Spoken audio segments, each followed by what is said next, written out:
Ya saudara, melemahnya nilai tukar rupiah terhadap dolar mengakibatkan naiknya harga barang elektronik di kota Gorontalo. Kenaikan harga bahkan mencapai 6%. Kenaikan harga barang elektronik sudah terjadi 2 kali, yakni bulan Juli dan juga September. Kenaikan harga ini dampak dari melemahnya nilai tukar rupiah terhadap dolar. Sejumlah barang elektronik yang mengalami kenaikan seperti kulkas, mesin cuci, televisi, dan juga penyejuk udara. Berbagai macam promo ditawarkan kepada masyarakat untuk menarik membeli, namun penjualan barang elektronik tetap sepi.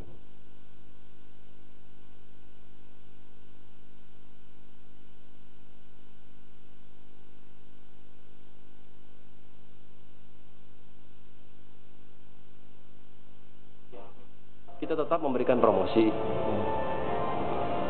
Ada beberapa merek yang bundling sama bracket, harga diturunkan. Namun memang kalau ditanya apakah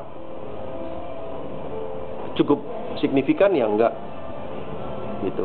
Ya cuman hanya mencoba untuk, itu seperti saya bilang tadi, kita bertahan. Kita mencoba untuk masukkan produk-produk atau tipe-tipe yang memang supaya bisa dibeli.